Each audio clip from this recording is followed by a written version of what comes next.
ભરૂચ જિલ્લાના મંગલેશ્વર ખાતે પ્રખ્યાત કથાકાર મોરારી બાપુની રામકથાનો પ્રારંભ 4 જાન્યુઆરીથી પ્રારંભ થયો છે।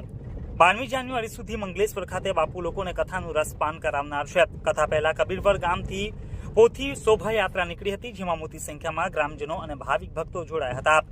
ભરૂચ જિલ્લામાં 4 જાન્યુઆરીથી 12 જાન્યુઆરી સુધી પવિત્ર સલીલામાં નર્મદાના કિનારે કબીરવરની છત્રછાયામાં મંગલેશ્વર ખાતે મોરારી બાપુની 948મી રામકથાનું ભવ્ય આયોજન કરાયું છે।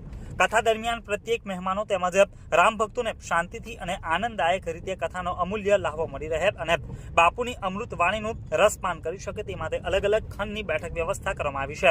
આજરોજ 4 જાન્યુઆરીના રોજ બપોરે 2 વાગ્યાથી મંગલેશ્વર કબીરધામ સુધી પોથી યાત્રા નીકળીને ડીજેના સાથે કથા મંડપ સુધી પહોંચી હતી, જેમાં મોટી સંખ્યામાં ગ્રામજનો અને કથાનો લાહવો લેવા પધારેલા ભાવિક ભક્તો પણ પોથી યાત્રામાં જોડાયા હતા।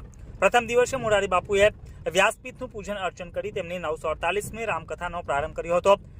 12 જાન્યુઆરી સુધી ચાલનાર કથાનો સમય સવારના 10 થી બપોરના 1 સુધીનો રાખવામાં આવ્યો છે, જેમાં રોજ સવારે અને સાંજના મહાપ્રસાદીનું પણ આયોજન કરાયું છે।